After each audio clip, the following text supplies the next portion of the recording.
Alright, in this episode of PJ and the Beard, this is an episode we like to call You Should Try This.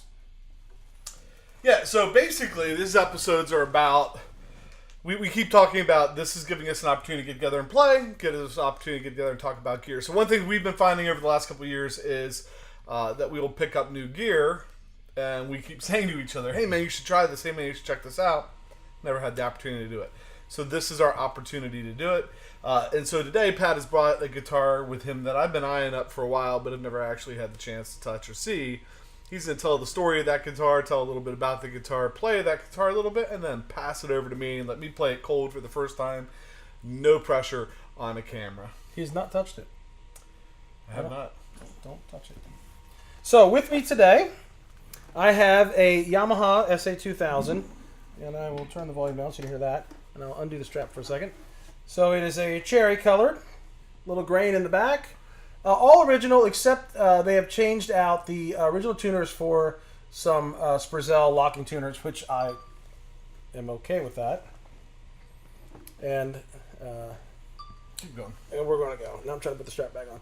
So it is basically a semi-hollow body.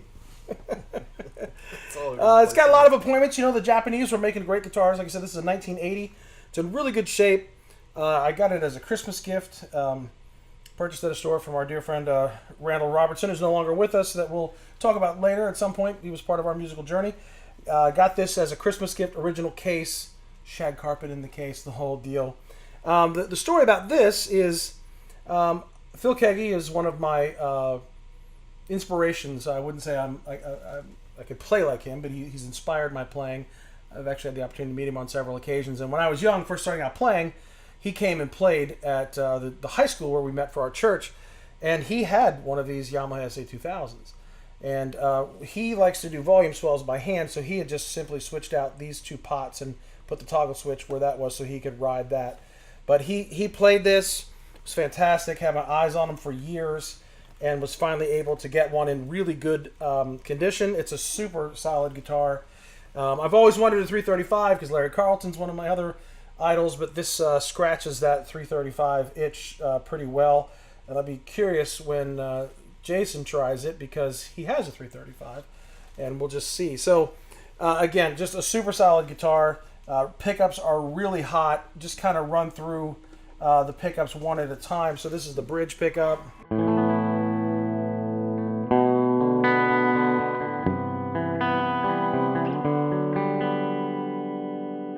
A lot of clarity, really hot. Did I mention really hot?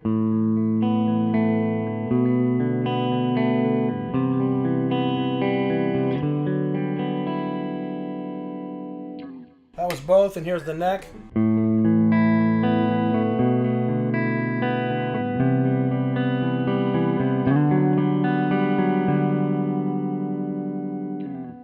I really like it. I mean, you know, it's a jazz kind of guitar.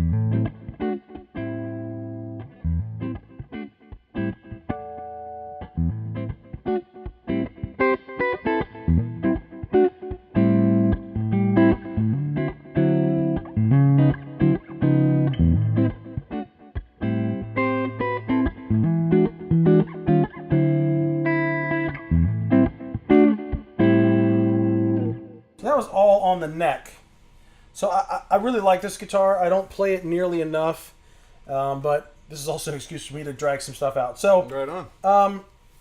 Do you want me to play it with the trio band first, and then how do you do it? Yeah, we've been playing with this little. This is the only band we can afford right here.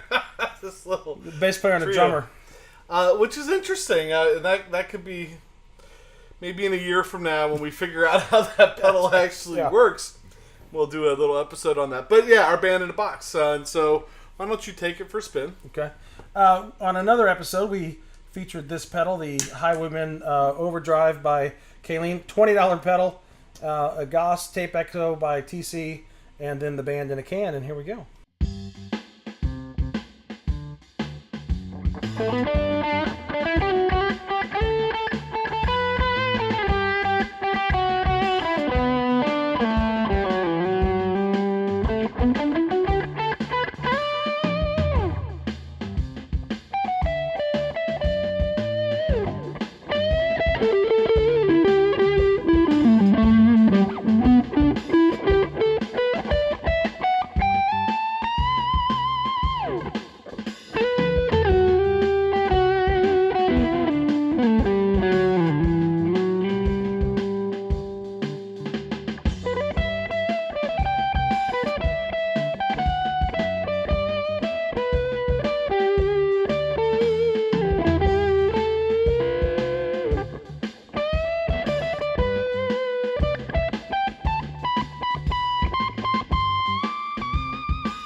lot of clarity, a lot of different pickup options. Tried to roll the tone back on the bridge there a little bit.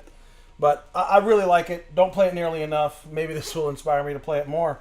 But speaking of not playing it enough, here's a guy who's never played it before. So now this doesn't, coils don't split. No, does not. Because I was doing research online for the description. If you'd like to see the research I did, it's down in the description.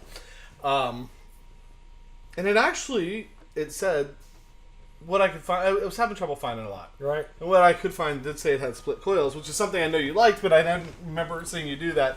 So I was... And this one's in 1980, so they did continue on the line, and then they made the SA-2000.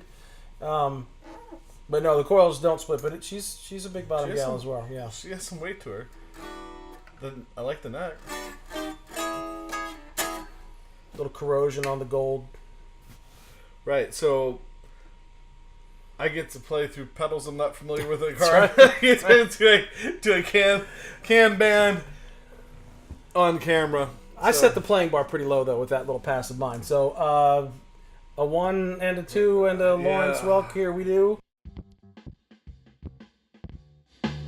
Calm down.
Perfect on the fill and everything. It's hot. It's really hot. It is, because I was trying to pull it back. I kept rolling the... So if we go to where I was on the treble pickup...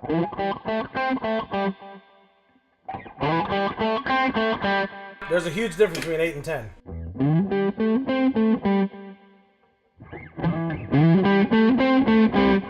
Yeah, so I pulled him back quite a bit, but I was a little nervous. I gotta admit, I was a little nervous, because you're right, I have a 335, and it's a cool guitar, and I like to play it. It's not probably one of my favorites, actually. But we'll talk about that one other time. So I was a little nervous jumping into this one, but I kind of like the way... Boy, it does sit here nice, and you know, it feels good. And it's a good looking one too. I've seen them on Reverb. They get a lot of cloudiness in the finish. This one does not have it. You can find one between $900, $1,200. That's a lot of guitar for $900 to $1,200. Speaking of finding one, yes, and because you know he's been so good to us over the years, Chris over at Woodshed, I know, had one hanging on the wall last time I was in there. He had one just like this cherry. Yep. So if you dig this and you'd like to see what it's like, and you're local to Chris Woodshed Guitars in Carlisle, Pennsylvania, so if you're close enough, maybe somebody to stop and check out. Check it out. So that's it. That's you should try this, and he did. And I'm glad I got to. Yeah, it's nice. So more you should try this coming up. We got a bunch of other stuff coming up, and we'd like for you to stick around and join the conversation. If you've ever played a Yamaha before, tell us which one, tell us why, tell us what you like about it. Leave something in the comments. We'd like to have a conversation with you as well. And with that, every episode we like to prove that no matter what you hear, you never have too much gear. But you have gear that does that.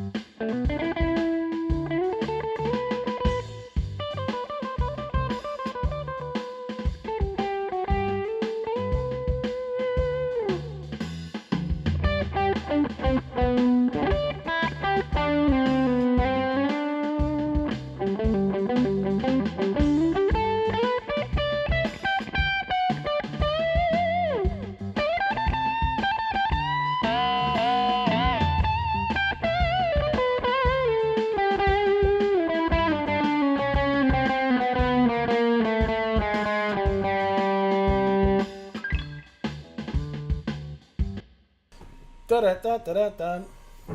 That's it. My man has the longest ending.